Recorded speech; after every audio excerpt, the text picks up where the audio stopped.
수련은 웃음을 잃었다. 불과 한 달 전만 해도 5살배기 동자 쓴 수련은 모악산 금산사에 살아있는 기쁨 그 자체였다. 이른 새벽 잿빛 승복을 입은 노스님들이 쌀쌀한 기운 속에 굳은 얼굴로 예불을 드릴 때도 수련만은 총총거리며 법당 뒤편을 뛰어다녔다. 수련아, 또 공양간 기웃거리지. 공양주 보살의 낭낭한 목소리가 새벽 숲을 깨우는 것은 일상이었다. 수련은 갓 찐 감자의 구수한 냄새를 맡고는 다람쥐처럼 공양간 문턱을 넘나들었다. 자그마한 입에 뜨거운 감자를 물고 오물거리다가 돛돌에 앉아 자신을 내려다보는 주지 해명 스님과 눈이 마주치면 그제야 아차 하는 표정으로 배시시 웃었다. 그 웃음은 맑고 투명해서 산사에 굳게 닫힌 문을 열고 들어오는 속세의 시름마저 씻어내는 듯 했다. 스님들은 그런 수련을 보며 저 녀석이 우리 절의 복덩이지 하거나 어허 절이 방정을 떨어서야 하고 짐짓 꾸짖으면서도 눈가에는 웃음이 가시질 않았다. 수련은 모악산의 봄꽃이었고 금산사의 맑은 바람이었다. 모든 것이 변한 것은 그해 봄 수련이 5살이 되던 해였다. 겨우내 닫혔던 산사의 문이 활짝 열리고 전란의 상처가 채 아물지 않은 산 아래 마을에서 사람들이 하나둘 모여들기 시작했다. 그들은 무언가를 간절히 바라는 얼굴로 혹은 무언가에 깊이 짓눌린 얼굴로 대웅보전의 부처님을 향해 엎드렸다. 수련은 그때까지 스님들 외의 사람을 본 적이 없었다. 호기심 가득한 눈으로 법당 기둥 뒤에 숨어 그들을 훔쳐보던 수련의 눈이 그날 무언가 이상한 것을 포착했다. 처음 본 것은 검은 양복을 입은 중년 사내였다. 그는 값비싼 시계를 차고 있었지만 얼굴은 흑빛이었다. 수련의 눈에 그의 가슴팍에는 검고 끈적한 타르 같은 것이 엉겨붙어 있었다. 그것은 단순한 얼룩이 아니었다. 살아있는 것처럼 불쾌하게 꿈틀거렸다. 수련은 눈을 비볐다. 다시 보아도 마찬가지였다. 다음은 하얀 소복을 입은 할머니였다. 하염없이 눈물만 흘리는 그녀의 가슴에는 검붉은 멍울이 시퍼렇게 맺혀 있었다. 금방이라도 터질 듯 팽팽한 그 멍울에서 수련은 까닭 모를 서러움과 한기를 느꼈다. 보살님, 왜 우셔요? 수련이 저도 모르게 중얼거렸다. 그날 이후 수련의 눈에 세상은 이전과 같지 않았다. 저를 찾는 모든 이의 가슴에는 크고 작은 멍울들이 맺혀 있었다. 어떤 것은 작은 잉크 자국 같았고 어떤 것은 가슴 전체를 뒤덮는 거대한 암흑이었다. 그리고 수련은 깨달았다. 그 멍울이 클수록 그 사람의 얼굴은 더 어둡고 고통스럽다는 것을. 수련은 더 이상 공양간을 뛰어다니지 않았다. 돛돌에 쪼그리고 앉아 말없이 마당을 쓸고 있는 노스님을 혹은 불공을 들이러 오는 방문객들을 하염없이 바라볼 뿐이었다. 작은 아이의 얼굴에서 천진난만한 웃음이 사라지고 그 자리에 깊이를 알 수 없는 고요함이 내려앉았다. 마치 작은 돌부처가 된 듯 했다. 수련이 저 녀석이 요새 왜 저럴까? 한 스님이 해명 스님에게 물었다. 밥도 잘 안 먹는 것 같고 밤마다 끙끙 앓는 소리를 내는 것 같기도 하고 어디 아픈 게 아닐는지요. 해명 스님은 경전을 넘기던 손을 멈추었다. 그는 수련이 앉아있는 돛돌을 물끄러미 바라보았다. 아이는 무언가를 뚫어지게 보고 있었다. 그 시선 끝에는 갓 절에 들어선 절뚝거리며 걷는 한 사내가 있었다. 해명 스님의 깊은 눈이 가늘어졌다. 때가 된 것이겠지. 예. 스님 무슨. 아니네. 그저 저 아이가 보지 않아도 될 것을 너무 일찍 보게 된 것일세. 수련은 그 사내의 가슴에 맺힌 날카로운 쇠붙이 같은 멍울을 보며 저도 모르게 가슴을 움켜쥐었다. 차가운 쇠 냄새가 코를 찌르는 듯 했다. 아이는 숨이 막혀오는 것을 느끼며 마른 침을 삼켰다. 웃음을 잃은 아이의 눈에 세상의 모든 고통이 비치기 시작했다. 수련의 침묵은 깊어졌다. 아이는 이제 사람들의 눈을 잘 마주치지 못했다. 눈을 마주치면 그들의 가슴에 맺힌 검붉은 멍울이 더욱 선명하게 보였기 때문이었다. 그 멍울들은 각기 다른 이야기를 속삭였다. 어떤 것은 원망이었고 어떤 것은 슬픔이었으며 또 어떤 것은 지독한 후회였다. 그날은 유난히 바람이 차가운 초봄이었다. 대웅보전 앞에서 한 노파가 기도를 마치고 일어서려다 비틀거렸다.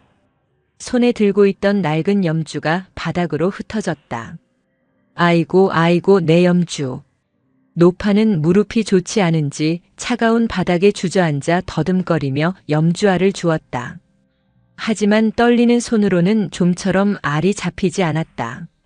수련은 그 모습을 가만히 지켜보고 있었다. 노파의 가슴에는 호두알만 한 멍울이 박혀 있었다. 다른 이들의 것만큼 흉흉하지는 않았지만 아주 오래되고 단단해 보였다. 그 멍울에서는 미안하다는 소리가 들리는 듯 했다. 수련은 망설였다. 저것을 만지면 어떻게 될까? 그저 불길한 예감만이 아이를 짓눌렀다. 하지만 차가운 바닥에서 어쩔 줄 몰라 하는 노파의 떨리는 손이 수련의 작은 발을 움직이게 했다. 수련은 노파 앞에 쪼그리고 앉아 작은 고사리 손으로 야무지게 염주알을 줍기 시작했다. 아이고 동자승님 고맙기도 해라. 노파가 떨리는 손을 뻗어 수련의 손등을 쓰다듬으려 했다. 아닙니다 보살님. 수련은 마지막 염주알을 주어 노파의 손바닥에 올려놓았다. 바로 그 순간이었다. 노파의 거칠고 주름진 손이 수련의 작은 손등에 닿았다. 찌릿. 아주 약하지만 분명한 전율이 흘렀다. 수련은 저도 모르게 숨을 헙하고 들이마셨다. 마치 차가운 얼음물이 얇은 혈관을 타고 역류하는 듯한 기분 나쁜 감각이었다. 수련이 놀라 노파의 가슴을 바라보았다. 호두알만 하던 멍울이 마치 물에 씻긴 먹물처럼 희미하게 옅어져 있었다. 완전히 사라지진 않았지만 그 단단하던 기세가 한풀 꺾여 있었다. 노파가 고개를 갸웃했다. 이상하네. 아까까지만 해도 가슴팍이 돌덩이처럼 무겁더니만 갑자기. 노파는 몇 번 가슴을 쓸어내리더니 한결 편안해진 얼굴로 수련을 보며 웃었다.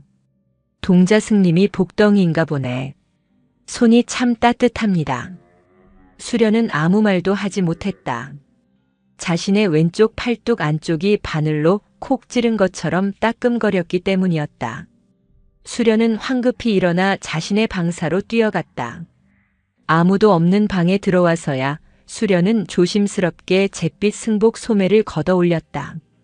왼쪽 팔뚝 희고 보드라운 살결 위에 깨알보다 작은 검은 점 하나가 박혀 있었다. 이전에 없던 점이었다. 수련은 손가락으로 그 점을 문질러 보았다. 지워지지 않았다.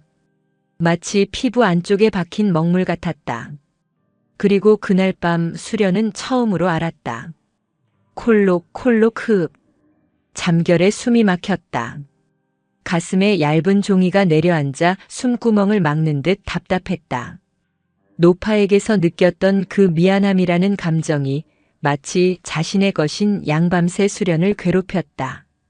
수련아, 괜찮으냐? 옆에서 자던 사형승이 잠결에 물었지만 수련은 대답할 기력이 없었다. 그저 웅크린 채 이 낯선 고통이 지나가기만을 기다릴 뿐이었다. 다음 날 아침 수련은 헬쑥한 얼굴로 일어났다. 밤새 겪은 고통은 거짓말처럼 사라졌지만 팔뚝의 검은 점은 그대로였다. 수련은 본능적으로 깨달았다. 자신이 노파의 멍울을 가져왔다는 것을, 그리고 그 대가가 이 검은 반점과 밤의 고통이라는 것을. 그 후로 수련은 사람들과의 접촉을 극도로 피했다. 스님들이 머리를 쓰다듬으려 해도 피하고 공양주 보살이 손을 잡으려 해도 뒷걸음질 쳤다. 저 녀석이 크려고 그러나. 스님들은 그저 성장통이려니 짐작할 뿐이었다. 하지만 수련은 알고 있었다. 이것은 성장이 아니라 감당할 수 없는 무게의 시작이라는 것을. 아이는 매일 대웅보전 기둥 뒤에 숨어 사람들의 가슴에 맺힌 흉측한 멍울들을 바라보았다. 그것들은 마치 수련을 유혹하는 듯 했다. 이리 와서 나를 가져가라. 이 고통을 끝내다오. 수련은 자신의 왼쪽 팔뚝을 움켜쥐었다. 아직 깨알 하나뿐인 그 반점이 온몸으로 퍼져나갈 것 같은 두려움에 휩싸였다. 부처님, 저는 어찌해야 합니까? 5살 동자승의 기도는 그러나 답이 없었다. 그리고 그 고통스러운 유혹은 머지않아 수련이 감히 거부할 수 없는 형태로 다가오고 있었다. 비가 내렸다. 봄을 재촉하는 비라기엔 너무도 차갑고 슬픈 비였다. 모악산 전체가 젖은 솜처럼 무겁게 가라앉았다. 금산사 처마 밑으로 낙숫물이 하염없이 떨어졌다. 그 빗속을 뚫고 한 여인이 절에 들어섰다. 30 중반쯤 되어 보이는 단정하지만 슬픔에 절어있는 보살이었다. 그녀는 우산도 쓰지 않아 온몸이 비에 흠뻑 젖어 있었다. 그러나 그녀는 추위도 비도 의식하지 못하는 듯 했다. 수련은 법당 마루 끝에 앉아 빗줄기를 바라보고 있었다. 여인이 마당을 가로질러 오는 순간 수련은 숨이 멎는 듯 했다. 여인의 가슴에는 멍울이 아니었다. 그것은 거대하고 검붉은 구멍이었다. 그 구멍 안에서는 시뻘건 불길과 날카로운 얼음 조각이 동시에 휘몰아치고 있었다. 그 어떤 멍울보다도 거대하고 흉측하며 고통스러워 보였다. 그 검붉은 에너지는 너무도 강렬해서 수련은 뒷걸음질 칠 뻔했다. 그 멍울은 단 하나의 단어를 절규하고 있었다. 죄책감. 여인은 비틀거리며 대웅보전 안으로 들어섰다. 그리고는 부처님을 향해 힘없이 쓰러지듯 절을 올렸다. 부처님, 부처님. 그녀의 입에서는 기도도 연불도 나오지 않았다. 그저 흐느낌뿐이었다. 제발 제발 우리 아기 다음 생에는 부디. 여인은 말을 잇지 못하고 어깨를 들썩였다. 수련은 기둥 뒤에 숨어 여인을 바라보았다. 아이의 눈에는 모든 것이 보였다. 빗길에 미끄러진 작은 고무신 한 짝, 황급히 달려오는 수레, 손을 놓쳐버린 어미의 절규. 그 모든 것이 여인의 가슴에 맺힌 업보, 그 끔찍한 멍울 속에 담겨 있었다. 자식을 잃은 슬픔과 자신이 지켜주지 못했다는 죄책감이었다. 수련은 자신의 왼쪽 팔뚝을 바라보았다. 깨알만 한 반점 하나. 그날 밤의 고통이 생생하게 떠올랐다. 무서웠다. 노파의 작은 멍울도 그토록 아팠는데 저 거대한 것을 만졌다가는 자신은 아마 죽을지도 모른다고 생각했다. 수련은 도망치고 싶었다. 방사로 달려가 이불을 뒤집어 쓰고 이 모든 것을 잊고 싶었다. 하지만 발이 떨어지지 않았다. 여인의 울음소리가 법당을 가득 채웠다. 그것은 단순한 울음이 아니었다. 넋이 빠져나가는 소리였고 삶의 모든 의미가 무너지는 소리였다. 수련은 생각했다. 저렇게 아픈데 저렇게 아프면 어떻게 살지? 아이의 작은 가슴이 여인의 고통에 공명하기 시작했다. 마치 자신의 일인 양가슴이 시리고 아파왔다. 여인이 울다 지쳐 잠시 흐느낌을 멈춘 순간 수련은 자기도 모르게 기둥 뒤에서 걸어 나왔다. 보살님. 작은 목소리에 여인이 고개를 들었다. 눈물로 범벅이 된 얼굴, 초점 없는 눈동자가 수련을 향했다. 누구 아기 스님이네. 여인은 멍하니 수련을 바라보았다. 수련은 뚜벅뚜벅 여인에게 다가갔다. 그리고 여인의 무릎 앞에 섰다. 거대하고 흉측한 업보의 멍울이 바로 코앞에 있었다. 뜨거운 불길과 차가운 얼음의 기운이 동시에 느껴졌다. 수련은 떨리는 손을 들어 올렸다. 안 돼. 만지면 안 돼. 너는 죽을 거야. 머릿속에서 이성의 목소리가 외쳤다. 하지만 수련의 눈에는 눈물범벅이 된 여인의 얼굴과 그 너머의 작은 고무신이 보일 뿐이었다. 너무 아프잖아요. 수련은 눈을 질끈 감았다. 그리고 자신의 작은 손바닥을 흠뻑 젖은 여인의 손등 위에 얹었다. 그 순간 세상이 하얗게 변했다. 흡! 수련의 입에서 비명 같은 숨소리가 터져나왔다. 이전과는 비교할 수 없는 거대한 고통의 경류가 아이의 몸 안으로 쏟아져 들어왔다. 그것은 단순한 얼음물이 아니었다. 끓어오르는 용암이었고 수천 개의 바늘이었다. 자식을 잃은 어미의 찢어지는 심장, 뼈를 깎는 후회, 그 모든 것이 5살 아이의 작은 몸을 관통했다. 수련은 비틀거렸다. 온몸에 피가 빠져나가는 듯 했다. 아가? 여인의 목소리가 들렸다. 수련이 간신히 눈을 떴을 때 여인이 놀란 눈으로 자신을 보고 있었다. 그리고 여인의 가슴을 보았다. 그토록 흉흉하던 검붉은 구멍이, 그 고통의 덩어리가 사라졌다. 마치 씻은 듯이 사라지고 그 자리에는 희미한 온기만이 남아 있었다. 여인은 자신의 가슴을 만져보았다. 그녀의 눈동자에 아주 오랜만에 초점이 돌아왔다. 이상하다, 방금까지 심장이 찢어질 것 같았는데. 여인은 수련을 바라보았다. 그리고는 갑자기 봇물 터진 듯 울음을 터뜨렸다. 하지만 그것은 아까의 절규와는 다른 울음이었다. 무언가를 토해내고 무언가를 씻어내는 울음이었다. 아이고 아이고. 수련은 더 이상 서 있을 수 없었다. 팔뚝 안쪽이 불에 댄 것처럼 타들어가는 것 같았다. 아이는 비틀거리며 법당을 빠져나왔다. 수련아. 마침 지나가던 해명 스님이 하얗게 질린 채 쓰러질 듯 걷는 수련을 발견하고 소리쳤다. 수련은 아무 대답도 하지 못했다. 그저 자신의 방사로 달려가 문을 닫았다. 그리고 소매를 걷어 올렸다. 왼쪽 팔뚝. 깨알같던 첫 번째 반점 옆으로 손톱만 한 크기의 검고 짙은 반점이 마치 살아있는 것처럼 피어나 있었다. 수련은 그대로 이불 속으로 파고들었다. 온몸이 불덩이처럼 뜨거웠다가 얼음장처럼 차가워졌다. 그날 밤 금산사 전체가 들썩였다. 흡흡. 수련의 방사에서 짐승이 우는 듯한 고통스러운 신음이 새어나왔다.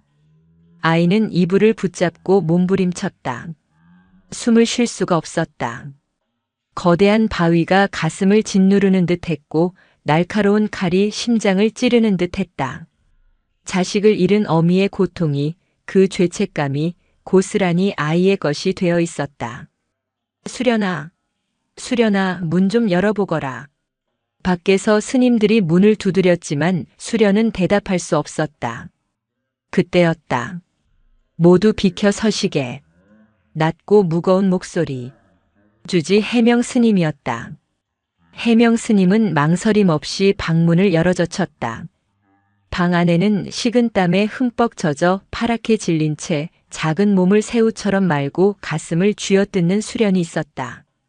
해명 스님의 눈이 매섭게 빛났다. 그는 곧장 수련에게 다가가 아이의 왼쪽 팔을 붙잡았다. 그리고 소매를 걷어 올렸다. 어둠 속에서도 선명하게 보이는 2개의 검은 반점. 이럴 줄 알았지. 해명 스님의 얼굴이 고통으로 일그러졌다. 그는 수련의 작은 몸을 안아들었다. 수련아, 정신 차리거라. 숨을 쉬어라. 그것은 내 것이 아니니라. 하지만 수련의 의식은 이미 고통의 심연 속으로 가라앉고 있었다. 아이의 눈이 서서히 감겼다. 해명 스님의 손은 크고 따뜻했지만 그 순간 수련의 팔뚝을 쥔 손길은 불처럼 뜨겁고 얼음처럼 차가웠다. 수련아. 해명 스님의 목소리는 벼락 같았다. 그것은 단순한 부름이 아니었다. 혼돈 속으로 가라앉는 아이의 너클 붙잡아 매는 금강경의 서슬 퍼런 칼날 같은 외침이었다. 그것은 내 것이 아니다. 눈을 뜨거라. 수련은 고통의 바다 한가운데에 있었다. 가슴을 짓누르는 바위는 자식을 잃은 어미의 죄책감이었고 심장을 찌르는 칼은 스스로를 향한 원망이었다. 아이는 그 거대한 슬픔에 질식해가고 있었다. 아파요, 스님. 내가 아픈 것이 아니다. 그 보살의 마음이 아픈 것이다. 내가 그 고통을 대신 짊어지려 하니 너의 그릇이 깨어지려 하는 것이다. 해명 스님은 수련을 방바닥에 바로 뉘었다. 그리고 아이의 이마에 자신의 거친 손바닥을 올렸다. 스님의 입에서 낮고 장엄한 반야심경이 흘러나오기 시작했다. 관자재보살 행심 반야바라밀다시 조겨놓은 계공 도일체고액. 그 목소리는 산사를 울리는 범종 소리 같기도 하고 깊은 산의 샘물 소리 같기도 했다.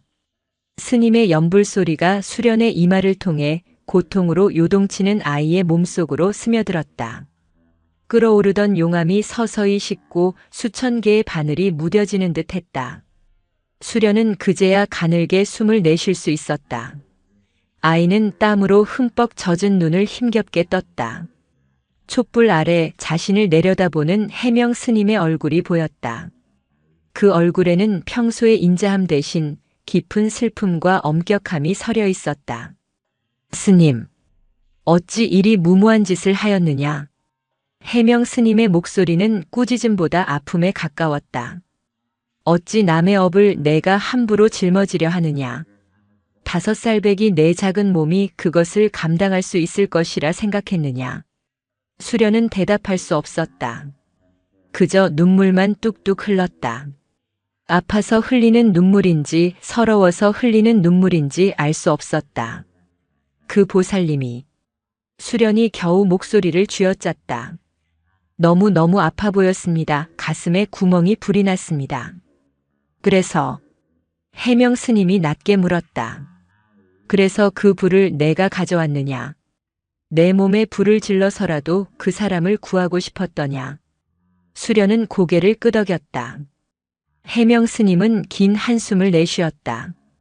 그는 방구석에 조용히 앉아 촛불을 바라보았다. 한참의 침묵이 흘렀다.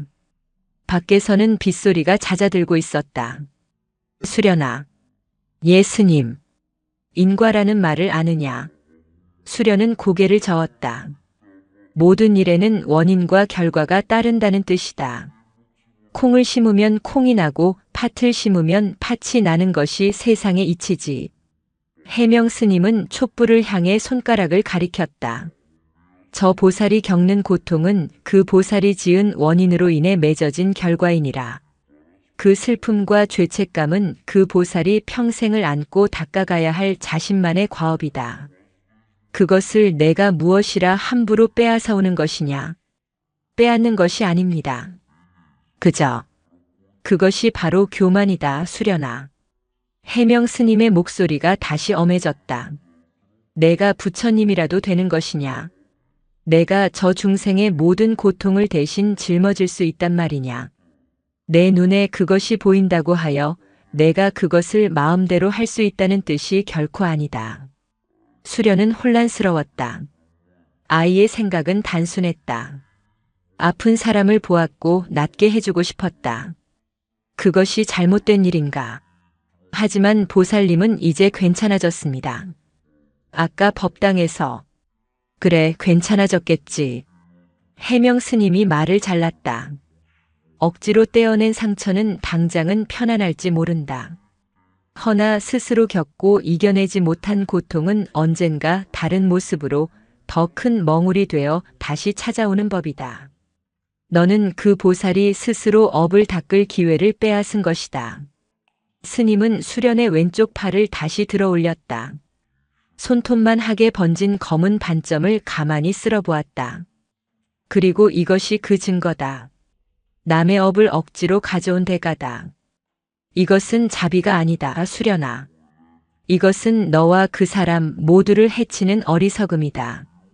수련은 자신의 팔에 남은 흉측한 반점을 바라보며 울음을 터뜨렸다. 스님의 말씀은 너무도 어려웠지만 한 가지는 분명히 알 수 있었다. 자신이 무언가 아주 잘못된 일을 했다는 것. 그리고 그 대가로 이 끔찍한 고통을 겪었다는 것. 해명 스님은 더 이상 수련을 다그치지 않았다. 그저 젖은 수건으로 아이의 땀을 닦아주고 따뜻한 물을 한 모금 마시게 했다. 오늘은 푹 자거라. 스님 저는 아무 생각도 말거라. 내가 본 것, 내가 느낀 것, 그리고 내가 한 일까지 모두 잊고 그저 잠만 자거라. 해명 스님은 수련을 이불 속에 잘 눕혀주었다. 밤새 앓던 아이는 스님의 목소리와 따뜻한 손길에 지독한 고통에서 벗어나 깊은 잠으로 빠져들었다.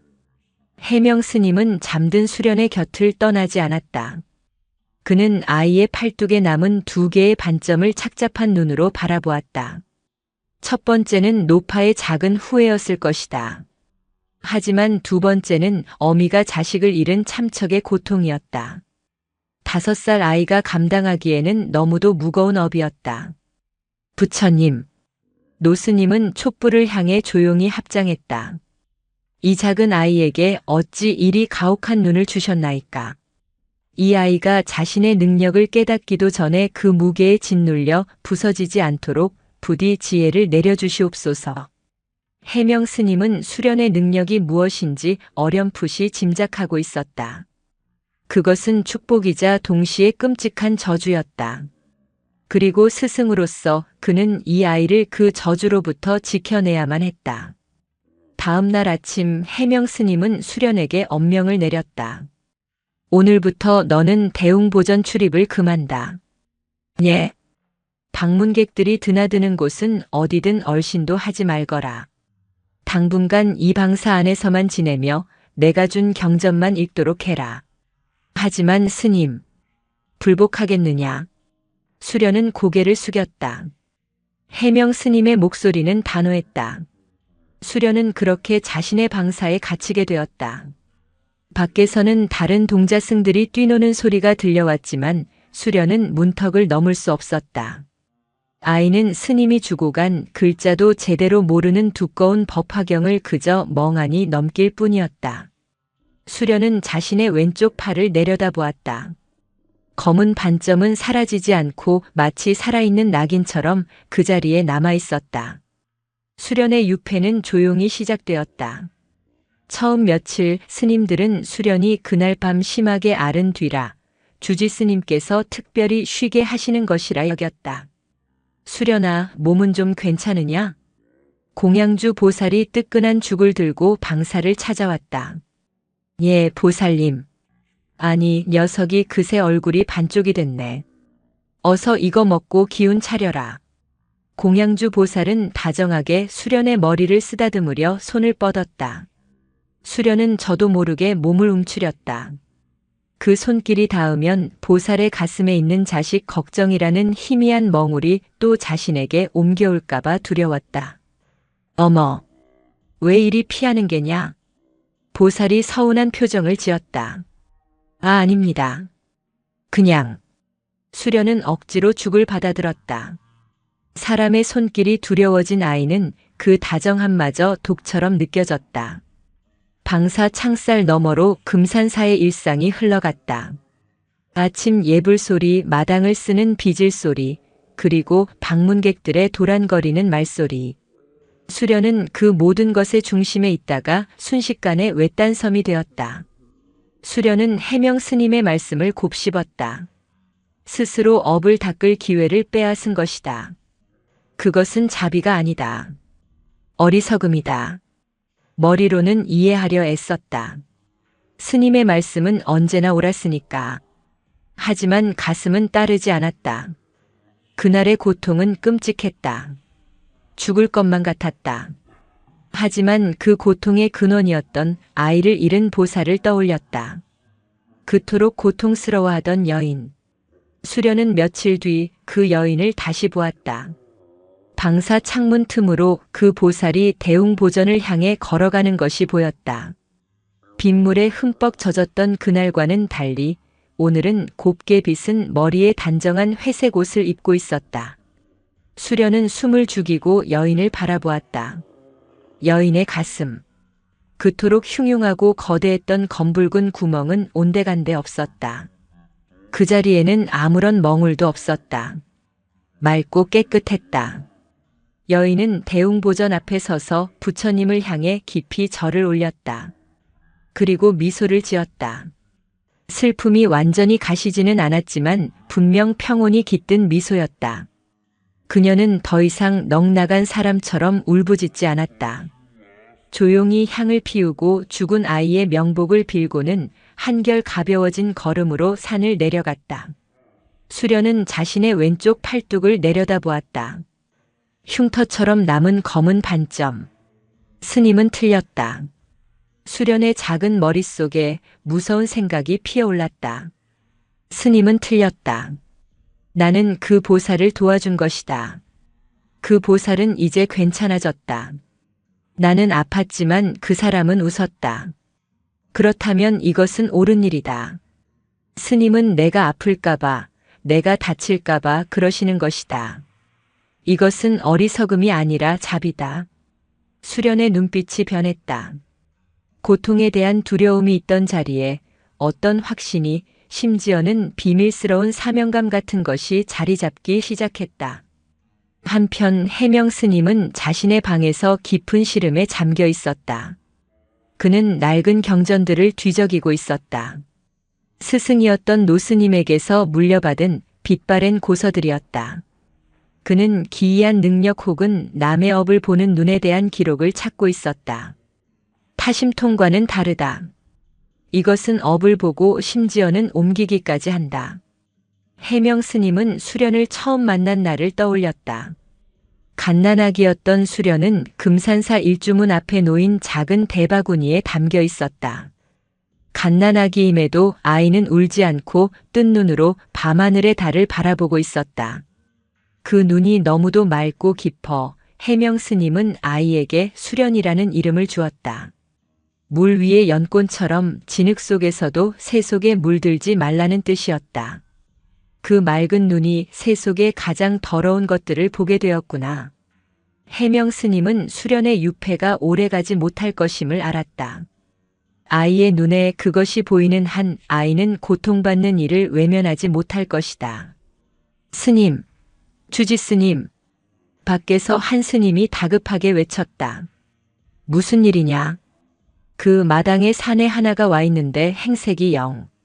해명 스님은 창밖을 내다보았다. 마당 한가운데 수련이 갇힌 방사 앞을 서성이는 사내가 있었다. 수련이 앓기 전 대돌에서 뚫어지게 바라보던 그 절뚝거리는 사내였다. 그는 군복인지 작업복인지 모를 누더기 옷을 걸치고 있었다. 얼굴은 검게 그을렸고 한쪽 다리를 심하게 절었다. 무엇보다 그의 눈빛이 정상이 아니었다. 그는 무언가에 홀린 듯 혹은 쫓기는 듯 불안하게 주위를 두리번거렸다. 어디서 왔는고? 해명 스님이 마루로 나서며 물었다. 사내는 스님을 보더니 흠칫 놀라 뒷걸음질 쳤다. 나는 아무도 죽이지 않았소. 사내는 다짜고짜 소리를 질렀다. 밤마다 그놈들이 나를 찾아온단 말이오. 가라고. 이놈들아. 사내는 허공을 향해 팔을 휘저었다. 스님들은 그가 미쳤다고 생각하며 혀를 찼다. 하지만 해명 스님은 보았다. 사내의 가슴팍에 맺힌 지독한 멍울을. 그것은 피와 쇠 냄새가 진동하는 날카로운 파편 같은 업보였다. 전장에서 겪은 살생의 업이었다. 그리고 해명 스님은 등줄기가 서늘해지는 것을 느꼈다. 자신의 방사 창살을 붙잡고 그 사내를 뚫어지게 바라보는 수련의 두 눈을 보았기 때문이었다. 수련의 눈은 두려움이 아니었다. 그것은 연민이었다. 그리고 그 연민 속에는 자신이 저 고통을 가져와야 한다는 스승의 가르침을 거스르는 위험한 결의가 빛나고 있었다. 저자를 객방으로 모시게. 해명 스님은 낮은 목소리로 명했다. 그리고 수련이에게서 눈을 떼지 말게. 절대 저자와 마주치게 해서는 안 되네. 비밀의 무게는 수련과 해명 스님 두 사람을 각기 다른 방식으로 짓누르고 있었다. 그리고 그 무게는 곧 금산사 전체를 뒤흔들 거대한 폭풍을 예고하고 있었다. 수련은 잠을 이룰 수 없었다. 창밖 객방에서 그 절뚝거리는 사내의 신음이 밤새 들려왔다. 그것은 악몽에 시달리는 소리였고 죽은 자들을 향한 절규였다. 오지 마. 저리 가. 내가 그런 게 아니야. 그 소리가 들릴 때마다 수련은 자신의 가슴이 함께 찢어지는 듯 했다. 눈을 감으면 그 사내의 가슴에 박힌 날카로운 쇠붙이 멍울이 보였다. 그것은 수련이 보았던 그 어떤 멍울보다도 난폭하고 고통스러워 보였다. 스님은 안 된다고 하셨어. 그건 내 것이 아니라고 하셨어. 수련은 이불을 머리끝까지 뒤집어 썼다. 해명 스님의 엄한 목소리가 귓가에 맴돌았다. 스스로 업을 닦을 기회 어리석음. 하지만 곧이어 그 사내의 처절한 비명이 그 목소리를 덮어버렸다. 저렇게 아픈데. 저러다 죽을지도 몰라. 수련은 아이를 잃었던 보살을 떠올렸다. 자신이 업보를 가져온 뒤 평온한 미소를 되찾았던 그 보살의 얼굴. 나는 옳은 일을 했어. 수련은 이불을 걷어찼다. 이것도 옳은 일일 거야. 저 사람을 도와줘야 해. 수련은 결심했다. 스님에게는 나중에 용서를 빌면 된다. 지금 저 사람을 구하지 않으면 저 사람은 영영 저 고통 속에서 빠져나오지 못할 것 같았다. 새벽 예불 시간. 모든 스님이 대웅보전에 모여 예불을 드리는 하루 중 가장 고요하고 엄숙한 시간. 수련은 자신의 방사를 지키던 사형승이 잠시 조는 틈을 타 고양이처럼 소리 없이 방문을 열었다. 차가운 새벽 공기가 수련의 작은 뺨을 때렸다. 수련은 객방으로 향했다.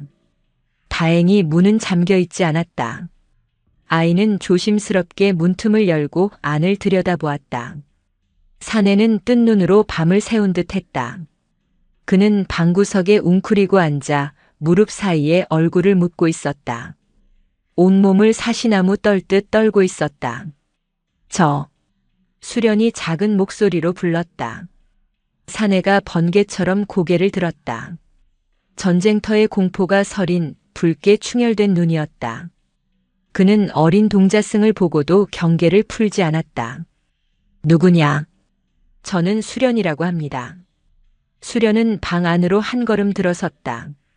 사내의 가슴에 맺힌 흉흉한 업보가 지척에 있었다. 피비린내와 화약 냄새가 코를 찌르는 듯 했다. 무서운 꿈을 꾸셨습니까? 수련이 물었다. 사내는 대답 대신 헛웃음을 쳤다. 꿈? 이건 꿈이 아니야. 지옥이지. 매일 밤. 사내는 머리를 쥐어뜯었다. 수련은 사내에게 다가갔다. 두려웠다. 아이를 잃은 보살의 업보와는 비교도 안 되는 끔찍한 기운이 뿜어져 나오고 있었다. 하지만 수련은 물러서지 않았다. 수련은 작은 손을 내밀었다. 제가 아저씨의 짐을 조금 덜어드릴 수 있습니다. 뭐? 꼬마 녀석이 뭘 안다고. 사내는 어이없다는 듯 수련을 보았다. 수련은 더 이상 망설이지 않았다. 그 보살에게 그랬던 것처럼 이 고통을 끝내야 한다는 생각뿐이었다. 수련은 사내의 떨리는 손을 잡으려 했다. 만지지 마. 사내가 소리치며 손을 뿌리쳤다. 하지만 그 순간 수련의 작은 손가락 끝이 사내의 거친 손등에 스쳤다. 아! 사내의 입에서 짧은 탄성이 터져 나왔다. 그리고 수련의 입에서는 비명이 터져 나왔다. 으악! 그것은 아이의 비명이 아니었다. 이전과는 완전히 달랐다. 아이를 잃은 보살의 업보는 슬픔과 죄책감이라는 감정의 격류였다. 하지만 이것은 감정이 아니었다. 그것은 기억이었다. 수련의 눈앞이 암전되었다. 타타타탕. 귀청이 터질 듯한 총소리. 수류탄이다. 엎드려. 누군가의 고함. 붉은 화염과 검은 연기. 비명. 피냄새. 흙먼지. 수련은 5살 아이가 아니었다. 수련은 지금 비가 쏟아지는 진창 속에서 총을 들고 떨고 있는 군인이었다. 눈앞에 자신과 똑같이 겁에 질린 적군의 얼굴이 보였다. 쏘라고. 방아쇠를 당겼다. 붉은 피가 튀었다. 쓰러지는 몸. 으아악. 수련은 자신의 방사인 양바닥을 굴렀다. 객방의 문이 활짝 열리며 새벽 예불을 마치고 돌아오던 해명 스님과 다른 스님들이 그 광경을 목격했다. 수련아. 해명 스님이 절규하며 달려왔다. 수련은 눈을 뒤집은 채 온몸에 경련을 일으키고 있었다. 아이는 더 이상 수련이 아니었다. 살려줘, 오지마. 내가 안 죽였어. 저리 가. 아이의 입에서 사내가 내뱉던 그 섬뜩한 잠꼬대가 터져나왔다. 수련아, 정신 차려라. 내가 아니다. 그건 내 기억이 아니야. 해명 스님이 수련을 끌어안고 흔들었지만 수련은 스님을 알아보지 못했다. 아이는 허공을 향해 손을 휘저으며 발버둥 쳤다. 이게 어찌 된 일인가. 다른 스님들은 공포에 질려 어쩔 줄 몰랐다. 그때 객방 구석에 앉아있던 사내가 멍하니 중얼거렸다. 사라졌어. 그는 자신의 가슴을 만지고 있었다. 사라졌어. 그놈들이 그 소리가. 수십 년간 자신을 괴롭히던 지옥 같은 기억과 소리가 거짓말처럼 사라졌다. 그는 멍하니 자신의 손을 내려다보았다. 방금 이 작은 아이가 자신의 손을 스쳤을 뿐인데. 해명 스님은 경련하는 수련의 왼쪽 팔을 붙잡았다. 그리고 소매를 걷어 올렸다. 스님들은 모두 숨을 삼켰다. 깨알같던 첫 번째 반점, 손톱만 하던 두 번째 반점 옆으로 새로운 반점이 생겨나고 있었다. 그것은 단순한 점이 아니었다. 붉은 기운이 도는 검은 반점은 마치 거미줄처럼 혹은 핏줄처럼 아이의 하얀 팔뚝을 타고 위로 퍼져나가고 있었다. 그것은 살아있는 독처럼 아이의 몸을 잠식하고 있었다. 이것은 해명 스님은 전율했다. 이것은 단순한 업보의 이동이 아니었다. 이것은 살생의 업, 그 지독한 원한이 아이의 영혼에 중독되는 과정이었다. 물을 가져오게. 어서 찬물을. 의원을 아니 약초를. 해명 스님이 다급하게 외쳤다. 하지만 스님은 알고 있었다. 이것은 의원이나 약초로 다스릴 수 있는 병이 아니라는 것을. 수련은 뜨거운 불덩이처럼 타오르기 시작했다. 아이는 여전히 전쟁터의 악몽 속에서 비명을 지르고 있었다. 해명 스님은 파랗게 질린 얼굴로 아이의 팔뚝을 타고 오르는 그 끔찍한 핏줄 같은 반점을 바라보았다. 수련아, 제발. 노스님의 목소리가 절망으로 떨리고 있었다. 객방의 문이 활짝 열린 채 금산사의 새벽은 지옥도로 변했다. 수련아. 해명 스님의 절박한 외침이 고요한 산사를 갈랐다. 스님들은 창백하게 질린 얼굴로 문지방을 넘지 못했다. 방 안에는 5살 동자승이 아닌 전쟁터의 망령에 사로잡힌 존재가 있었다. 오지마. 쏜다. 으악. 수련은 바닥을 기며 가상의 적을 향해 팔을 휘둘렀다. 아이의 눈은 초점을 잃고 허공의 한 지점을 응시했다. 그곳에는 스님들이 볼 수 없는 피에 젖은 적군과 포화가 몰아치고 있었다. 이게 무슨... 한 노스님이 주저앉으며 중얼거렸다. 스님, 찬물입니다.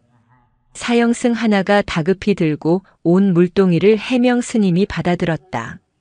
그는 망설임 없이 물동이를 아이의 머리 위로 쏟아부었다. 흡! 차가운 물이 닿자 수련은 숨이 끊어질 듯 경련을 일으켰다. 그러나 그것도 잠시. 아이의 몸은 펄펄 끓는 가마솥처럼 뜨거웠다. 쏟아부은 찬물이 금세 뜨거운 김이 되어 피어올랐다. 정신 차려라. 내가 아니다, 수련아. 이것은 환영이다. 내가 만든 것이 아니야. 해명 스님은 아이의 작은 어깨를 붙잡고 흔들었다. 하지만 수련의 귀에는 스승의 목소리가 들리지 않았다. 오직 총성과 비명만이 아이의 의식을 지배했다. 그리고 그 모든 혼돈의 한가운데 방구석에 웅크리고 앉아있던 사내가 있었다. 그 절뚝거리던 사내. 그는 멍하니 자신의 지옥을 대신 겪고 있는 아이를 바라보고 있었다. 그의 얼굴에는 더 이상 광기 어린 공포가 없었다. 텅 비어 있었다. 수십 년간 자신을 짓누르던 그 끔찍한 소리와 기억이 마치 누군가 손으로 훔쳐가기라도 한 듯 깨끗하게 사라져 있었다. 고요했다. 그의 머릿속이 너무도 고요했다. 하지만 그 고요함 속으로 아이의 비명이 파고들었다. 사내는 자신의 손을 내려다보았다. 방아쇠를 당기던 손, 피가 묻었던 손. 그 손을 저 작은 아이가 스쳤다. 내가. 사내는 무어라 중얼거리려 했지만 목소리가 나오지 않았다. 그는 자신이 방금 무슨 짓을 했는지, 아니, 저 아이가 자신을 위해 무슨 짓을 했는지 깨닫기 시작했다. 그는 자신을 짓누르던 지옥에서 해방된 것이 아니었다. 그저 자신의 지옥을 이 작은 아이에게 떠넘긴 것이었다. 수련아. 해명 스님은 아이의 왼쪽 팔을 보았다. 그 끔찍한 반점. 붉은 기운을 머금은 검은 핏줄들이 이제 아이의 팔꿈치를 넘어 어깨를 향해 기어오르고 있었다. 그것은 살아있는 독사처럼 아이의 살간 밑에서 꿈틀거리며 생명력을 빨아들이고 있었다. 안 된다. 이대로 둘 수는. 해명 스님은 수련을 번쩍 안아들었다. 아이의 몸은 불덩이 같으면서도 동시에 죽은 듯 축 늘어져 있었다. 모두 물러서게. 당분간 아무도 내 방에 들여서는 안 되네. 해명 스님은 수련을 자신의 방 주지실로 데려갔다. 다른 스님들은 감히 따르지 못하고 그저 공포와 경외가 뒤섞인 눈으로 스님의 뒷모습을 바라볼 뿐이었다. 대체 수련이에게 무슨 일이 생긴 것인가? 그 사내의 업을 동자승이. 쉿. 스님께서 함부로 말하지 말라 하셨네. 스님들의 수군거림 속에서 사내는 홀로 객방에 남겨졌다. 그는 자신의 몸에서 빠져나간 고통의 무게를 이제 눈앞의 현실로 목도하고 있었다. 주지실. 해명 스님은 수련을 자신의 자리에 뉘었다. 수련아. 스님은 아이의 작은 손을 잡았다. 얼음장처럼 차가웠다. 몸은 불덩이인데 손발은 죽은 사람처럼 차가워지고 있었다. 이것은 의원의 침이나 약초로 다스릴 수 있는 병이 아니었다. 이것은 영혼에 깃든 독이었다. 살생의 업. 그것도 한 사람의 업이 아닌 전쟁이라는 거대한 소용돌이 속에서 뒤엉킨 수많은 원한과 고통의 집약체였다. 어리석은 아이야, 어찌 이 무거운 것을. 해명 스님은 가부좌를 틀고 앉아 수련의 머리맡에서 연부를 시작했다. 그의 목소리는 처음에는 낮고 차분했으나 시간이 갈수록 절박해졌다. 나무아미타불 관세음보살. 스님은 자신의 모든 공력을 끌어모아 아이를 짓누르는 업의 무게에 맞섰다. 하지만 그럴수록 수련의 팔에 깃든 검은 반점은 더욱 기괴한 빛을 띠며 꿈틀거렸다. 마치 스님의 신성한 기운을 비웃기라도 하듯 그것은 조금도 사그라들지 않았다. 수련의 상태는 시시각각 나빠졌다. 어떨 때는 열에 들떠 전쟁터의 한복판을 헤맸다. 안 돼 물러서. 흑 어머니. 아이의 입에서 어울리지 않는 군인의 절규와 본래의 어린아이로서의 울음이 뒤섞여 터져나왔다. 또 어떨 때는 깊은 얼음물 속에 잠긴 듯 숨소리조차 들리지 않을 만큼 차갑게 식어갔다. 해명 스님의 이마에 굵은 땀방울이 맺혔다. 수십 년을 수행한 노스님이었지만 이토록 강력하고 악의에 찬 업의 기운은 처음이었다. 이것은 그 사내 한 사람의 업이 아니다. 그에게 죽어간 원혼들의 한이 맺혀 있구나. 수련이는 그 모든 것을 한꺼번에 받아들인 것이다. 스님은 절망감을 느꼈다. 자신이 할 수 있는 일이 없었다. 염불도 기도도 이 독을 씻어내지 못했다. 밖에서는 꼬박 이틀이 지났다. 수련은 물 한 모금 넘기지 못했다. 아이의 얼굴은 핏기 하나 없는 밀랍처럼 변해갔고 왼쪽 팔을 뒤덮은 검은 반점은 마침내 어깨를 넘어 작은 쇄골을 향해 뻗어나가고 있었다. 그것이 심장에 닿으면 해명 스님은 감히 다음을 생각할 수 없었다. 주지스님. 문 밖에서 조심스러운 목소리가 들렸다. 해명 스님은 지친 눈을 들었다. 무슨 일이냐? 그 객방의 사내가. 한 스님이 머뭇거리며 고했다. 이틀 동안 물 한 모금 마시지 않고 마당만 쓸고 있습니다. 비가 오는데도 밥을 갖다 주어도 먹지를 않습니다. 해명 스님은 창밖을 내다보았다. 추적추적 비가 내리는 마당 한가운데 그 절뚝거리는 사내가 비틀거리며 빗자루질을 하고 있었다. 그의 걸음은 여전히 불편했지만 그를 괴롭히던 광기는 사라져 있었다. 그 자리에는 깊이를 알 수 없는 참회의 빛이 서려 있었다. 그는 울고 있었다. 자신이 저지른 살생을 참회하는 것이 아니었다. 자신의 지옥을 대신 짊어진 저 작은 아이에 대한 미안함에 소리 없이 울고 있었다.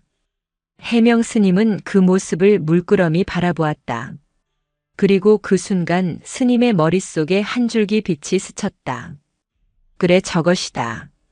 스님은 수련의 왼쪽 팔을 내려다보았다. 검은 반점은 이제 목을 향해 기어오르고 있었다. 시간이 없었다. 업은 짊어지는 것이 아니다. 닦는 것이다. 스님은 수련의 옆에 다시 가부좌를 틀었다. 수련아, 이제부터 내가 하는 말을 잘 듣거라. 너의 의식이 아직 남아있다면 이 스승의 목소리를 듣거라. 해명 스님은 자신의 두 손으로 수련의 작고 차가운 오른손을 감싸 쥐었다. 반점이 없는 맑은 손이었다. 그리고 스님은 눈을 감았다. 그는 자신의 의식을 아이를 사로잡고 있는 그 끔찍한 업의 심연 속으로 함께 던져 넣었다. 수련은 진창 속에 있었다. 비와 피가 뒤섞인 냄새, 귓가를 찢는 총성, 화약 연기가 자욱했다. 눈앞의 모든 것이 붉고 검었다. 자신은 더 이상 5살 수련이 아니었다. 무거운 철물을 쓰고 몸짓만 한 총을 든 군인이었다. 살려줘. 저편에서 누군가 기어왔다. 적이었다.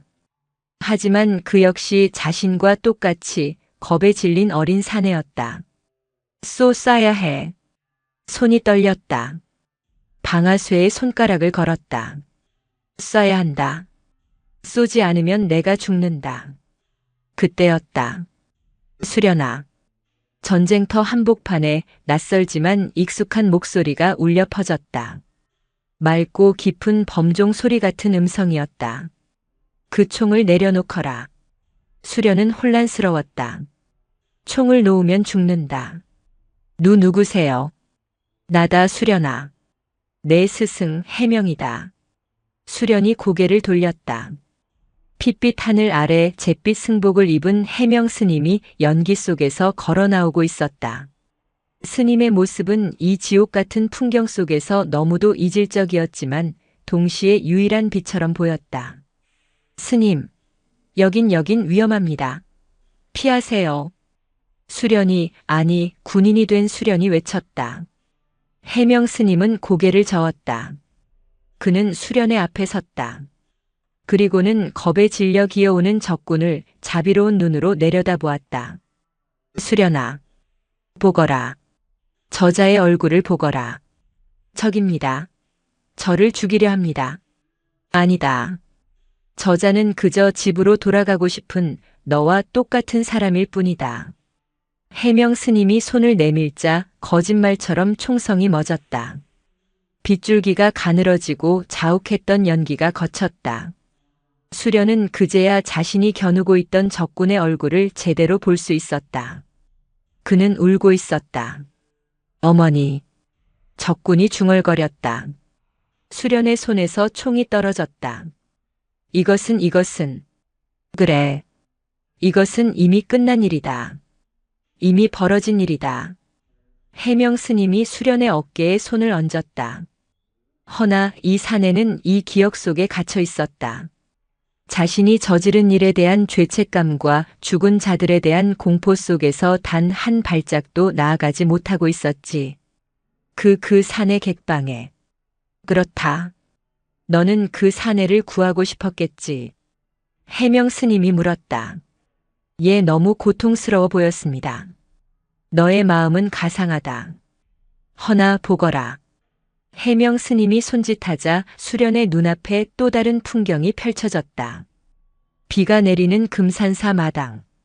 그곳에서 이제는 텅 빈 눈이 아닌 깊은 슬픔을 간직한 눈으로 묵묵히 빗자루질을 하는 그 사내의 모습이 보였다. 그는 울고 있었다. 자신의 지옥에서 벗어난 안도감이 아니었다. 자신을 대신해 지옥에 빠진 작은 아이에 대한 사무치는 미안함과 참회의 눈물이었다. 저 사람은, 저 사내는 이제야 비로소 자신의 업을 마주하기 시작했다. 내가 그의 고통을 억지로 가져오기 전에는 그는 그저 공포에 질려 도망치기만 했지.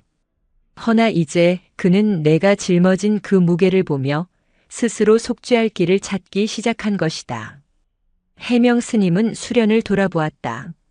아이의 몸은 여전히 군인의 모습이었지만 그 눈은 5살 수련의 것으로 돌아와 있었다. 수련아, 내가 한 일은 자비가 아니다. 너는 그 사람의 짐을 대신 짊어진 것이 아니다. 너는 그 사람의 업을 닦을 기회를 훔친 것이다. 훔쳤습니다. 그렇다. 인과는 물건이 아니다. 주고받을 수 있는 것이 아니야. 모든 존재는 자신이 지은 업을 스스로 닦아 나갈 때에만 비로소 해탈에 이를 수 있다. 그것이 아무리 고통스러운 길이라 할지라도. 해명 스님은 수련의 작은 손을 잡았다. 아이의 손은 다시 작아져 있었다. 내가 할 일은 그 짐을 빼앗아 내 등에 지는 것이 아니다. 그 사람이 스스로 짐을 질 수 있도록, 그리고 그 짐을 지고도 바른 길을 갈 수 있도록 옆에서 등불을 밝혀주는 것이다. 등불. 진정한 자비란 어둠 속에 주저앉은 이에게 빛을 보여주는 것이지 그의 어둠을 내가 대신 가져오는 것이 아니니라. 수련은 고개를 떨구었다. 저는 어찌해야 합니까, 스님? 저는 이 기억이 너무 무섭습니다. 이 피냄새가. 수련은 울먹였다. 이 모든 업보가 다시 자신을 덮쳐오는 듯 했다. 해명 스님은 수련을 끌어안았다. 이제 그것을 놓아주거라. 놓아줍니까? 그래. 그것은 내 것이 아니다. 너는 그 사내의 고통을 보았고 그 무게를 알았다. 그것으로 족하다. 이제 그 업이 본래의 주인에게로 돌아가도록 놓아주어야 한다. 하지만 돌아가면 그 아저씨는 다시. 아니다. 해명 스님이 단호하게 말했다. 그는 이제 도망치지 않을 것이다. 그는 이제 그 업을 짊어질 준비가 되었다. 너의 희생을 보았기 때문이다. 이제 그 업은 그를 파괴하는 지옥이 아니라 그가 평생 참회하며 닦아가야 할 과업이 될 것이다. 해명 스님은 수련의 가슴에 손을 얹었다. 내가 지금 붙잡고 있는 것은 그 사내에 대한 연민이 아니다. 그 업보를 가져온 너 자신에 대한 집착이다. 내가 해냈다, 내가 구했다 하는 그 어리석은 마음이다. 그것을 놓거라. 수련은 눈을 감았다. 내가 구했다. 그랬다. 그 보살을 구했다고 생각했다. 이 산에도 구할 수 있다고 생각했다. 스님의 만류에도 불구하고 그것이 옳은 일이라 믿었다. 해명 스님의 말씀대로 그것은 교만이었고 집착이었다. 놓겠습니다, 스님. 수련이 속삭였다. 그 순간 수련을 짓누르던 피비린내와 총성이 서서히 멀어지기 시작했다. 붉고 검었던 세상이 다시 맑은 빛으로 돌아왔다. 주지실. 흡. 수련의 작은 몸이 크게 숨을 들이마셨다. 아이의 호흡이 멈춘 지 반시각이 다 되어가던 참이었다. 해명 스님은 땀으로 흠뻑 젖은 채 수련의 손을 잡고 있었다. 수련아. 수련의 팔을 타고 쇄골을 넘어 심장을 향해 뻗어가던 그 흉측한 검은 핏줄들. 그것들이 그 자리에서 멈추었다. 기어오르던 독사의 기세가 꺾였다. 그것은 사라지지 않았다. 하지만 더 이상 수련의 생명을 위협하지 않았다. 붉게 타오르던 기운이 가라앉고 그저 흉측한 검은 얼룩으로 살갗 위에 남았다. 수련이 천천히, 아주 천천히 눈을 떴다. 아이의 눈은 더 이상 전쟁터의 광기에 사로잡혀 있지 않았다. 그곳에는 5살 아이의 것이라고는 믿기 힘든 깊은 심연을 보고 돌아온 자의 고요함이 담겨 있었다. 스님. 수련에 갈라진 입술에서 나온 첫 마디였다. 해명 스님은 눈을 감았다. 노 스님의 뺨을 타고 뜨거운 눈물 한 줄기가 흘러내렸다. 돌아왔구나, 돌아왔어. 수련은 자신의 왼쪽 팔을 내려다보았다. 어깨까지 뒤덮은 검은 얼룩. 그것은 이제 아프지 않았지만 자신의 일부가 되어버렸다. 스님, 제가 잘못했습니다. 해명 스님은 수련의 머리를 쓰다듬었다. 인과의 무게를 배웠으니 그것으로 되었다. 그것이 내가 그 혹독한 고통 속에서 얻은 가장 큰 깨달음이다, 수련아. 문 밖에서 이 모든 것을 숨죽여 지켜보던 사내가 있었다. 그는 수련이 깨어나는 것을 본 순간 더 이상 서 있지 못하고 그 자리에 무너져 내렸다. 그는 차가운 마루에 이마를 대고 소리 없이 울었다. 그의 가슴에는 지옥 같은 업보의 멍울이 다시 희미하게 자리 잡았다. 하지만 그것은 더 이상 그를 짓누르는 고통이 아니었다. 그가 평생을 짊어지고 닦아가야 할 거룩한 빚이었다. 수련은 꼬박 열흘을 더 앓았다. 업보의 불길은 꺼졌지만 그 거대한 무게가 휩쓸고 지나간 5살 아이의 몸은 껍데기만 남은 듯 쇠약했다. 아이는 죽음의 문턱에서 간신히 돌아왔다. 그 열흘 동안 금산사에는 많은 변화가 있었다. 가장 큰 변화는 그 절뚝거리던 사내였다. 그는 떠나지 않았다. 해명 스님이 그에게 하산하라고 말하지도 않았다. 그는 이름도 고향도 밝히지 않았다. 그저 묵묵히 금산사의 가장 허드렛 일을 도맡아 했다. 그는 새벽 일찍 일어나 마당을 쓸었다. 비가 오나 눈이 오나 그는 빗자루를 놓지 않았다. 굳은 살이 박이고 터져 피가 났지만 그는 아랑곳하지 않았다. 수련이 자신을 대신해 겪었을 고통에 비하면 이 정도는 아무것도 아니었다. 그는 말이 없었다. 그를 괴롭히던 악몽과 환청은 사라졌지만 그 빈자리를 깊은 참회가 채웠다. 그는 예불에 참석하지도 불경을 읽지도 않았다. 그저 몸을 움직여 일을 했다. 그것이 그가 찾은 유일한 속죄의 방식이었다. 스님들은 그를 거사라 부르기 시작했다. 처음에는 그를 미친 사람 취급하며 경계했지만 이제는 누구도 그를 함부로 대하지 않았다. 그들은 모두 보았다. 업보가 옮겨가는 그 끔찍한 순간을. 그리고 자신의 지옥을 되돌려 받고도 묵묵히 마당을 쓰는 저 사내의 등을. 공양주 보살은 매일 그에게 밥을 가져다 주었다. 거사님, 기운 내셔야지요. 밥 좀 드세요. 그는 말없이 밥그릇을 받아 모래를 씹듯 천천히 그러나 남김없이 비웠다. 살기 위해서가 아니라 이 빚을 다 갚을 때까지 버티기 위해 먹었다. 수련이 겨우 몸을 일으켜 앉을 수 있게 된 날 해명 스님이 아이를 불렀다. 수련아, 몸은 좀 어떠냐? 예, 스님 괜찮습니다. 수련의 목소리는 아직 기운이 없었지만 눈빛만은 이전보다 더욱 맑아져 있었다. 해명 스님은 수련의 왼쪽 소매를 걷었다. 어깨까지 흉측하게 뒤덮인 검은 반점. 그것은 아이의 흰 살갗과 너무도 선명하게 대비되었다. 이것이 아프냐? 수련은 고개를 저었다. 아니요. 아프지 않습니다. 그저 차갑습니다. 이것은 평생 지워지지 않을 게다. 알고 있습니다. 수련은 담담하게 대답했다. 이것은 내가 함부로 인과에 개입한 흔적이다. 동시에 내가 그 거대한 업의 무게를 견뎌냈다는 증표이기도 하다. 해명 스님은 수련의 어깨를 감쌌다. 수련아, 너의 눈은 세속의 고통을 본다. 그것은 축복인 동시에 내가 평생 짊어져야 할 짐이다. 너는 그 고통을 볼 때마다 그것을 가져오고 싶은 유혹에 시달릴 것이다. 오늘의 이 차가움을 기억하거라. 이 반점을 볼 때마다 진정한 자비가 무엇인지 되새기거라. 예, 스님. 명심하겠습니다. 수련은 고개를 숙였다. 5살 아이의 고개 숙임이라고는 믿기 힘든 깊은 무게가 실려 있었다. 해명 스님은 수련을 데리고 밖으로 나갔다. 따뜻한 봄 햇살이 마당에 가득했다. 수련은 마당 한쪽에서 빗자루질을 하는 사내 거사를 보았다. 거사도 수련을 보았다. 두 사람의 시선이 허공에서 마주쳤다. 거사는 하던 일을 멈추고 그 자리에 섰다. 수련은 스님의 손을 놓고 천천히 거사에게로 걸어갔다. 거사는 어쩔 줄 몰라 했다. 그는 이 작은 아이를 볼 면목이 없었다. 그는 뒷걸음질 치려 했다.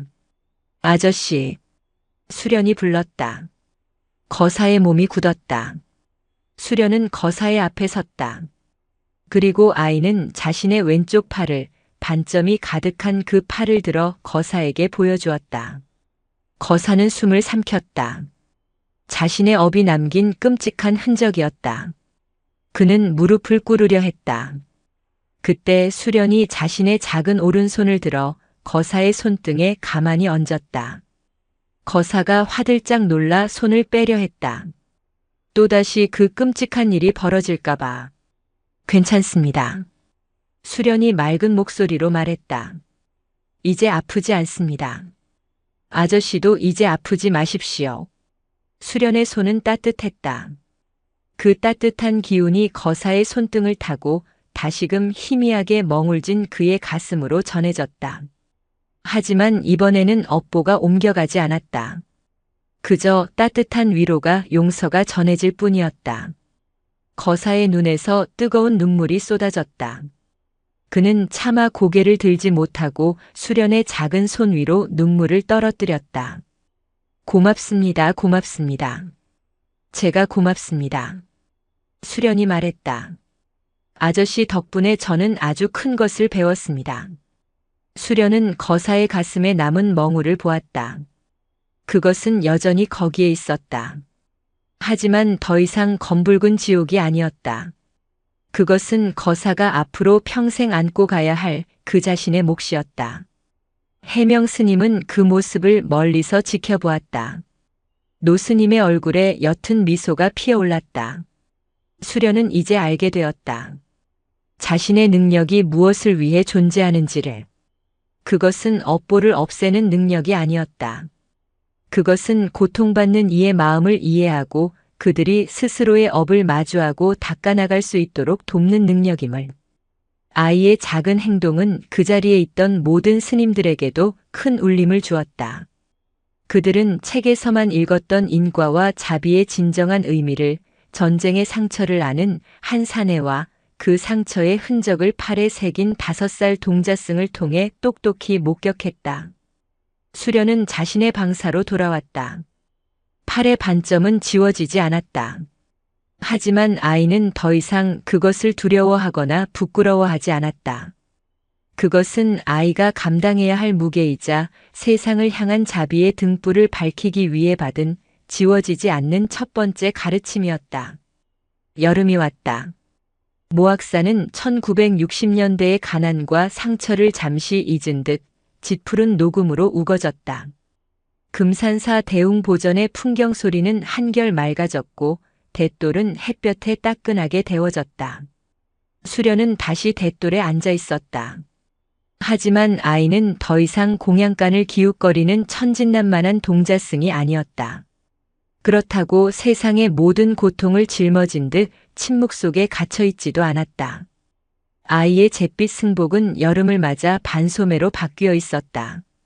그 아래로 왼쪽 어깨부터 팔뚝까지 이어진 흉측한 검은 얼룩이 고스란히 드러났다. 그것은 마치 오래된 먹물이 살갗 아래 번진 듯 혹은 검붉은 벼락이 아이의 작은 팔을 스치고 지나간 흔적 같았다. 처음 며칠간 스님들은 그 상처를 애써 외면했다. 그것은 그들이 평생 경전에서만 보았던 업이라는 단어가 5살 아이의 몸에 현신한 것만 같아 두렵고 경외로웠다. 저 상처를 가려주는 것이 낫지 않겠습니까, 스님? 한 노스님이 해명 스님에게 조심스레 건의했다.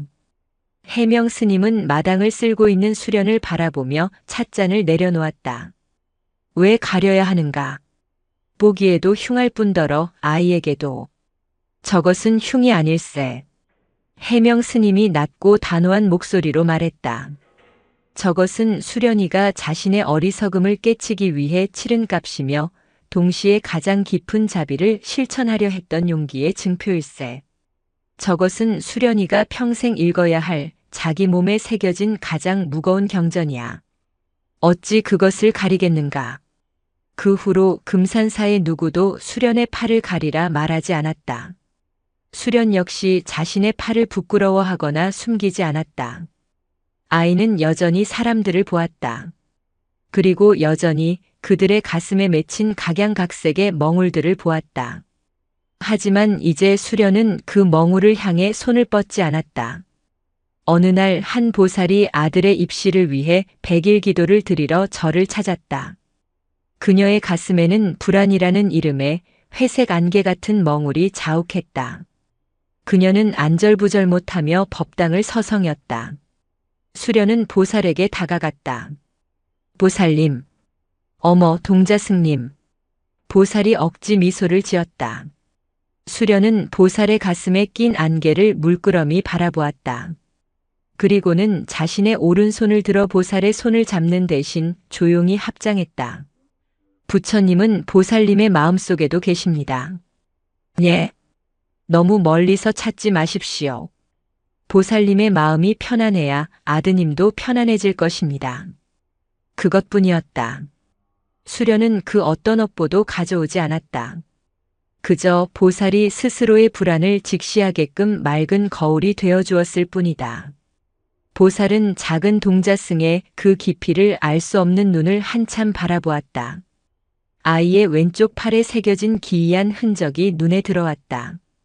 저 작은 아이가 무슨 일을 겪었기에 저런 눈을 갖게 되었을까? 보살은 자신의 불안이 아이의 저 흉터에 비하면 얼마나 작은 것인지를 문득 깨달았다. 고맙습니다, 스님. 보살은 수련을 따라 합장했다. 그리고 법당으로 들어가 전보다 한결 차분해진 마음으로 절을 올리기 시작했다. 수련은 자신의 능력, 즉 업보를 보는 눈을 피하지 않았다. 그 대신 그 고통을 이해하고 그 사람이 스스로 업을 마주할 수 있도록 돕는 길을 택했다. 때로는 맑은 눈맞춤으로, 때로는 방금 배운 경전의 한 구절로, 때로는 그저 곁에 조용히 앉아주는 것으로. 그것은 해명 스님이 가르쳐준 등불의 역할이었다. 한편 마당을 쓸던 거사는 이제 금산사의 정식 행자가 되어 있었다. 그는 여전히 말이 없었고 다리를 절었지만 그의 등은 꼿꼿했다. 그의 가슴에는 여전히 살생의 업이 남아 있었다. 수련의 눈에 그것은 이제 흉측한 쇠붙이가 아니라 그가 평생 짊어지고 가야 할 무거운 돌덩이처럼 보였다. 그는 더 이상 그 업에서 도망치지 않았다. 그는 매일 새벽 마당을 쓸며 빗자루질 한 번에 한 번씩 자신이 죽인 이들의 명복을 빌었다. 그것은 그가 스스로 찾은 참회의 길이었다. 수련은 가끔 그에게 다가가 땀을 닦을 깨끗한 수건을 건네곤 했다. 거사님. 그는 말없이 수건을 받아들었다. 그는 감히 수련의 눈을 마주보지 못했지만 수련이 곁에 오면 그의 빗자루질은 한결 평온해졌다. 수련의 존재 자체가 그에게는 살아있는 용서이자 속죄의 길잡이였다. 초여름의 햇살이 눈부시게 쏟아지던 날 거사가 해명 스님을 찾아왔다. 스님, 하산하겠습니다. 해명 스님은 말없이 차를 따랐다. 어디로 갈 생각인가? 모르겠습니다. 그저 세상 속으로 돌아가려 합니다. 거사는 자신의 손을 내려다보았다.